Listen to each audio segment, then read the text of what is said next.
Eleva os olhos para os montes, de onde me virá o meu socorro? O meu socorro vem do Senhor que criou os céus e a terra. Muito bom dia! Com essas palavras da Bíblia nós começamos mais um dia. Os nossos olhos, a nossa vida precisa reconhecer quem é soberano sobre cada um de nós. E nos momentos difíceis, momentos de lutas, os nossos olhos precisam se refugiar naquele que pode solucionar todos os nossos problemas. É por isso que a cada manhã nós somos convidados a levantar os nossos olhos para os montes, para o alto, para cima e saber que temos um Deus criador dos céus e da terra. Muito em breve Ele estará voltando aqui a essa terra a buscar os seus filhos para que nós possamos viver com Ele. Quero deixar com você nessa manhã uma parte da palavra do Senhor que se encontra no livro de Salmo, capítulo 119, o versículo 50, onde a Bíblia diz o seguinte: o que me consola na minha angústia é isto, que a tua palavra me vivifica. Todos nós passamos por lutas, todos nós passamos por dificuldade, mas o diferencial na nossa vida é onde nós nos refugiamos, como nós somos afetados nos momentos de lutas. Aqueles que de fato conhecem ao Senhor, que amam ao Senhor, se refugiam nele. Aqueles que conhecem a Deus buscam a sua palavra e encontram forças em meio às dificuldades. Mas aqueles que não têm Cristo na vida não sabem onde se refugiar e muitas vezes o resultado final é o desespero e a morte. A cada dia nesse canal nós estudamos um capítulo da palavra do Senhor. E nessa manhã quero convidar você a ter nas mãos a palavra de Deus no livro de 2 Crônicas, capítulo 27, o versículo 1. Tinha Jotão 25 anos de idade quando começou a reinar, e 16 anos reinou em Jerusalém. Era o nome de sua mãe, Jerusa, filha de Zadok. Se a nossa vida, se a nossa família, se a nossa sociedade, se esse mundo buscasse a Deus como Deus almeja, como nós teríamos um planeta perfeito? Nós teríamos uma terra agradável, criada por Deus, para que os seus filhos pudessem viver em harmonia, mas nós sabemos que o pecado acabou afetando toda a boa vontade do nosso Deus. O coração do ser humano, por natureza, é mau. Os pais não precisam ensinar aos seus filhos o caminho do mal. Dentro de cada ser humano já existe um mal implantado e longe de Deus o mal se desenvolve e o nosso coração cada vez mais é propenso a fazer o que desagrada a Deus. Mas ao nos depararmos com o capítulo 27 do livro de 2 Crônicas, o cronista se preocupa em nos apresentar um personagem que amou ao Senhor. Embora não exista muita coisa registrada a respeito do rei Jotão, mas tudo aquilo que nós precisamos saber nós encontramos no capítulo 27, que Jotão inclinou seu coração a amar a Deus e fazer a vontade do Senhor. O rei Jotão começou a reinar com 25 anos de idade, e ele reinou do ano 750 ao ano 732 a.C.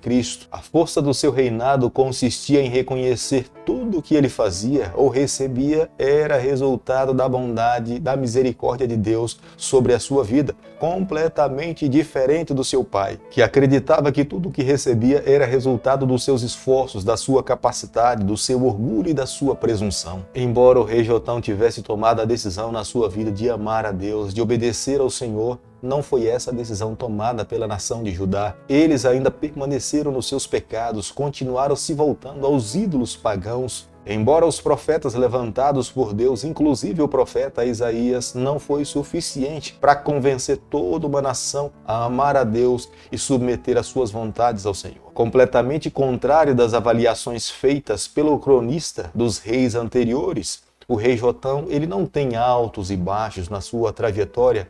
Nós, quando olhamos para a história do rei Jotão, é uma história ascendente. A partir do momento em que ele se assenta no trono, se coloca nas mãos de Deus e ele permite que Deus conduza a sua vida. Ele submete a sua vontade à vontade do Senhor. Não há um testemunho mais bonito que nós possamos encontrar na palavra de Deus do que o testemunho de alguém que submete por completo à vontade do Senhor.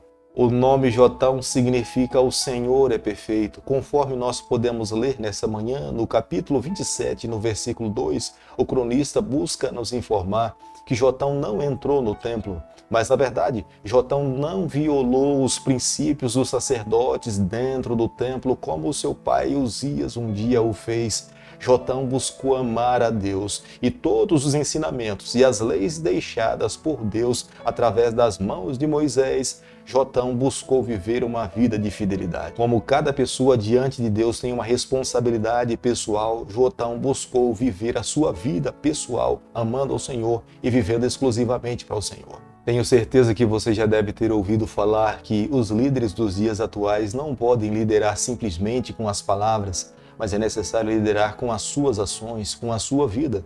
Mas era dessa forma que o rei Jotão vivia. Era um rei fiel, era um rei que amava o Senhor. Ele praticava a palavra do Senhor. O seu discurso não era um discurso teórico, mas era um discurso que acoplava a teoria e a prática. Mas mesmo vivendo dessa forma, a nação de Judá não buscou amar ao Senhor, não buscou seguir o seu exemplo. Por mais que Jotão clamasse, conclamasse uma reforma espiritual para que o povo pudesse abandonar a adoração aos deuses pagãos e se voltar exclusivamente para Deus na adoração no santuário, a nação de Judá não atendeu os seus pedidos. Embora Deus também tenha enviado profetas, como o profeta Isaías, e foi ele aquele responsável para falar em nome de Deus, mas mesmo assim a nação de Judá não deu ouvido à voz do Senhor. Segundo Crônicas, capítulo 27, o versículo 4, a Bíblia diz o seguinte: também edificou cidades na região montanhosa de Judá e nos bosques, castelos e torres. Não foi diferente do seu pai Uzias. Jotão também realizou muitas construções, mas a diferença entre Uzias e Jotão é que Jotão confiava no Senhor, enquanto Uzias, quando construía, acreditava exclusivamente no poder da sua construção. As bênçãos que o rei Jotão recebia, ele reconhecia que eram bênçãos vindas das mãos do Criador. Ele era apenas um vaso pequeno sob a face dessa terra, mas havia um soberano, Criador de todas as coisas, e todas as vitórias alcançadas na sua vida, ele sabia quem era o originador de todas as bênçãos. Os profetas levantados por Deus nesse período, eles falavam a respeito dessas fortificações, dessas construções, mas o rei Jotão dava ouvido às orientações vindas do Senhor. Diferente do rei Uzias, quando um homem de Deus falava, ele obstinadamente buscava seguir a sua única e própria vontade. É por isso que o autor do livro de Crônicas, ele dá ênfase, ele nos mostra a razão pela qual Jotão tem sucesso. Jotão se submeteu à vontade do Senhor. Ele reconheceu o Senhor na sua vida.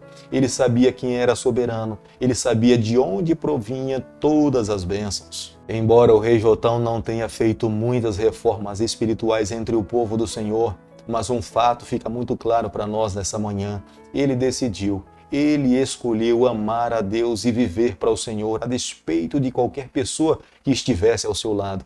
Não tenho a menor dúvida que ele abriu a sua boca, que ele tentou ensinar, ele tentou conduzir uma nação, mas ele sabia que diante de cada um de nós há o direito de escolha. Nós temos diante de nós o direito de escolhermos amar a Deus ou darmos as costas para o Senhor. Acredito que os princípios que regiam a vida do rei Jotão eram os mesmos princípios que regia o patriarca Josué, ao declarar: eu e a minha casa serviremos ao Senhor. Jotão sabia que ele e a sua casa estavam voltados para seguir a Deus, mas aqueles que estavam dispostos a viver uma vida contrária ao Senhor, um dia teriam que arcar com as consequências das suas decisões. Para viver uma vida feliz no mundo em que vivemos nos nossos dias, é necessário abrir mão dos nossos sonhos para vivermos os sonhos do Senhor. O Senhor sempre tem razão. As palavras do Senhor sempre irão prevalecer. Se nós quisermos viver uma vida feliz, esse é um princípio que nós temos que aplicar em toda e qualquer circunstância da nossa vida. Se nós quisermos viver os nossos sonhos, acreditando que os sonhos do Senhor são inferiores ao nosso, o final da nossa história sempre será de dor, tristeza, morte e decepção. Feliz é aquele que abre mão dos seus sonhos para viver os sonhos do Senhor, porque esses que tomam essa decisão têm a bênção de Deus sobre a sua vida. Querido amigo, nessa manhã, ao concluirmos o capítulo 27 do livro de 2 Crônicas, eu e você, nós precisamos chegar à seguinte conclusão. Que testemunho belíssimo! Que testemunho fantástico nessa manhã nós encontramos no capítulo 27 do livro de 2 Crônicas. A Bíblia é muito enfática em nos afirmar que Jotão escolheu, decidiu amar a Deus e viver exclusivamente para o Senhor. Embora não tenha feito grandes reformas espirituais, mas pessoalmente ele buscou liderar guiado pelo exemplo. Olhando para o Senhor, com seus olhos fixos no Senhor, ele queria que a sua vida fosse um exemplo vivo para as pessoas que estivessem ao seu redor. Não tem um testemunho mais lindo, bonito, que nós precisamos realçar nesse momento do que o testemunho do rei Jotão. É claro que nós também nos deparamos com o testemunho de muitas pessoas e até reis que um dia se envolveram com um pecado e foram resgatados pela graça do Senhor. Mas o testemunho de alguém que não se deixou ser levado pelo mal ou enganado pelas forças do mal, esse é um testemunho que nós não podemos menosprezar. Eu quero pedir a Deus nessa manhã que a nossa vida seja marcada pela vitória, não pela derrota e depois pelo resgate. Mas se isso acontecer, é melhor que nós sejamos resgatados do que permanecermos no pecado. Mas quero pedir a Deus que a nossa vida seja marcada por uma vida de vitória em toda e qualquer circunstância da nossa história. Foi dessa forma que Deus manteve a lâmpada de Davi, a promessa profética dada a Davi que da sua descendência viria o Messias, para que no futuro Jesus Cristo pudesse vir aqui a essa terra, morrer na cruz do Calvário como sendo um descendente da linhagem de Davi. É dessa forma que Deus manteve a lâmpada acesa. Não é que nas gerações futuras Deus não permitisse que o seu povo fosse levado para o cativeiro babilônico. E isso aconteceu. Mas a graça, a misericórdia do Senhor fez com que esse povo mais uma vez voltasse para a sua geografia, para o seu território. E foi na plenitude dos tempos que Jesus Cristo veio a essa terra e morreu na cruz do Calvário para nos dar o direito da vida eterna. Quando nós estudamos a palavra de Deus, nós podemos entender e tirar as conclusões da seguinte forma: a palavra de Deus jamais perderá o seu valor, ela é eterna. Seca-se a erva, murcha-se a flor, mas a palavra de Deus permanece eternamente. Eu quero pedir a Deus nessa manhã que cada um de nós que nos encontramos a estudar a palavra do Senhor, que a mesma conduza a nossa vida. E como resultado de amarmos a palavra do Senhor, o Espírito Santo plante dentro do nosso coração as suas verdades, para que a cada dia nós possamos viver os ideais do Senhor.